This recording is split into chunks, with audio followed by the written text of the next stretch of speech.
It's election time in PNG. Good morning, Mr Prime Minister. Good to see you. James Marape has had that title for 3 years. Now he's hitting the campaign trail to try to keep it. I think our people will pass good judgment. Based on past trend, we may come back, but we're not taking it for granted. We're out there.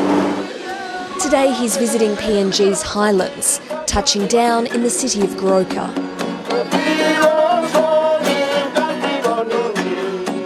James Marape came to power 3 years ago after leading a walkout on the then Prime Minister Peter O'Neill, a man who was once a close political ally. I've seen him and observed him for 8 years, and I would never ever want to go back and work in a coalition that he's leading. When power got into his head, he moved away from the goalpost of saving our country. James Marape came to power with big promises to take back PNG and make the country the richest black Christian nation. His government has introduced economic reforms and changes to the country's lucrative mining and resource industries. It's about us as a nation having the ability to ensure we sustain life in all our service sectors, as well as getting the infrastructure worked on and getting our people getting engaged properly in what could be a country that they're proud of. So it's very much achievable. History shows incumbent governments in PNG are usually returned at election time. But Mr Marape's battle with his now bitter rival is far from over. Very nice catch. Yes. Thank you. Peter O'Neill has been busily touring the country as part of his bid to regain the Prime Ministership. You don't work must go yet, huh? The people have had time to reflect and assess the performance of this group of people who have thought that they can do a better job, and I can tell you that our population is very disappointed. Mr O'Neill has been dogged by corruption allegations. I have been arrested, I've been charged, I've appeared before courts and found not guilty on many of the allegations, which were virtually politically motivated. Go. Vote for your Prime Minister. These kind of massive campaign rallies are being held all across the country, and they'll continue until Papua New Guineans head to the polls in July.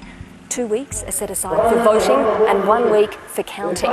The newly elected MPs will then go into 2 camps where they'll form coalitions before we finally see what the makeup of the new government is.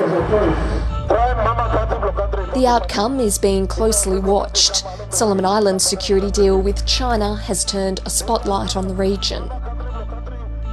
An ambitious 2018 proposal for a massive commercial development on PNG's southern coast, including a naval base and port, is raising concern in some circles in Canberra. It's just a concept. China's ambassador has been to the proposed site, and some memorandums of understanding with Chinese state-owned companies have been signed with the project proponents. But it's still a very long way from becoming a reality, and both candidates say Australia shouldn't worry. I think some of these far-fetched projects need to be realistically looked at it again and negotiated properly. So I shouldn't worry too much about what has been proposed. It's just purely an economic investment zone, not a military zone or a security zone. And there are boundaries for investments and boundaries for other sovereignty matters. So I can give you my honest assessment, or assurance rather, that there's no military base to be set up. China's Foreign Minister Wang Yi visited PNG in the midst of the campaign. Australia is holding off until after the election. I don't intend to deviate much. We respect China as they are. We respect Australia as they are, as our most important friend, and our mother country that gave birth to us. We have had no desire to change our position on security. We are aligned with the Australians and the United States and New Zealand on that aspect. Prime Minister Anthony Albanese has been invited to visit PNG in September and is expected to be the first foreign leader to come to the country after the election. We need to work closely together. Pacific family needs some attention. We're very, very close. Only 5 minutes by boat into the Australian side in the Torres Strait waters. That closeness must be reflected in people to people, business to business, public service to public service, and government to government relationship. Thank you very much. God bless.